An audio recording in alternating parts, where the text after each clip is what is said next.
સાબરકાંઠા સહિત રાજ્યભરમાં આજે ભાજપના સ્થાપનાની નિમિત્તે વિશેષ ઉજવણી હાથ ધરાઈ હતી, જે પ્રસંગે સ્થાનિક ધારાસભ્ય સહિત પૂર્વ ધારાસભ્ય, હોદ્દેદારો અને સંગઠનના આગેવાનો હાજર રહ્યા હતા. તેમજ આવનાર સમયમાં તાલુકા પંચાયત, જિલ્લા પંચાયત સહિત પાલિકા, નગરપાલિકા જ્વલંત વિજય અપાવવા હાકલ કરી હતી. 1951માં ડોક્ટર શ્યામા પ્રસાદ મુખર્જી દ્વારા ભારતીય જનસંઘની સ્થાપના થઈ હતી, જેને 1977માં જનતા પાર્ટી બનાવી હતી. જોકે 1980માં ભારતીય જનતા પાર્ટીની સ્થાપના કરવામાં આવી હતી.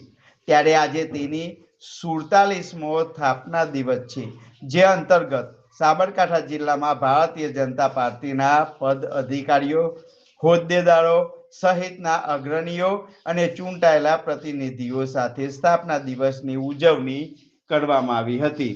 આ પ્રસંગે જનસંઘથી લઈને આ દિવસ સુધી થયેલ ભાજપાની વિચારધારાની રજૂઆત કરાઈ હતી.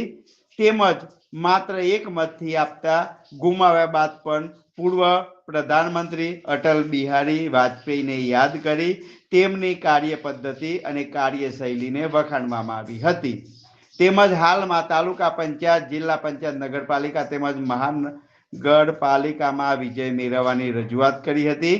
આ તબક્કે સ્થાનીય નેતૃત્વ અને જનસંઘની વિચારધારા અંગે પાયારૂપ આદરણીય કોંગ્રેસના અધ્યક્ષ મલ્લિકાર્જુન અર્જુને કેરાલાની સભાની અંદર જ્યારે એક વાત કરી કે ગુજરાતના લોકો અભણ હોય છે, અભણ છે.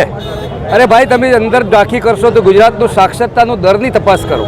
ગુજરાતની પ્રજાએ એવું નેતૃત્વ ભારતીય જનતા પાર્ટી દ્વારા નરેન્દ્ર મોદીનું આપ્યું છે કે આખા વિશ્વની અંદર ગુરુ તરીકે સ્થાપિત થતા હોય એવા અભણ ગુજરાતની વાત તમે જ્યારે કરીએ, એ ગુજરાતને જ્યારે અભણ તમે કહી રહ્યા હો ત્યારે ગુજરાતની જનતા વતીથી ભારતીય જનતા પાર્ટીના કાર્યકર્તા તરીકે આપને આ વાત સોંપતી નથી.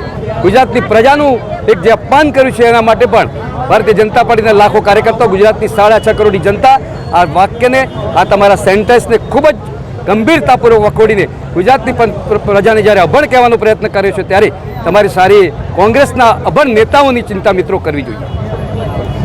હું પહેલાં તો આ મલ્લિકાર્જુન ખડગેજી જે કોંગ્રેસના અધ્યક્ષ છે એમના નિવેદનને સખત રીતે વખોડી કાઢું છું.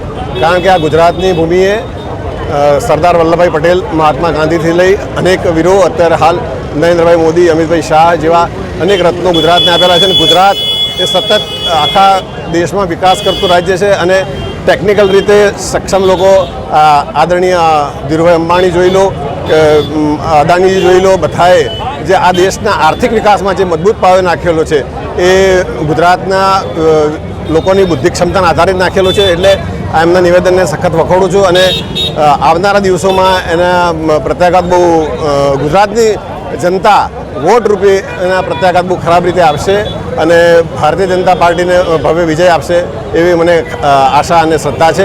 અને હું મલ્લિકાર્જુન ખડગેના નિવેદનને સખત રીતે વખોડી કાઢું છું. કેરળમાં જે જાહેર સભા હતી એમાં કોંગ્રેસના રાષ્ટ્રીય અધ્યક્ષ માન્ય શ્રી મલ્લિકાર્જુન ખડગેજીએ જે ગુજરાતીઓને અભણ ગણાવ્યા છે એ તદ્દન ખોટી વાત છે. આજે આખા દેશનું નેતૃત્વ એ ગુજરાતના કેટલાય મંત્રીઓ કરી રહ્યા છે. આદરણીય શ્રી નરેન્દ્રભાઈ મોદી પણ ગુજરાતી છે. અમિતભાઈ શાહ જે ગૃહમંત્રી છે એ પણ ગુજરાતી છે. મિત્રો, આ કોંગ્રેસોએ ખોટી વાત એ કરી છે. ગુજરાતમાં પણ કોંગ્રેસના મિત્રો રહે છે. જો એ સાચા દેશભક્ત હોય તો તેમણે પણ આ વાત એ વખોડવી જોઈએ એવી હું એમને વિનંતી કરું.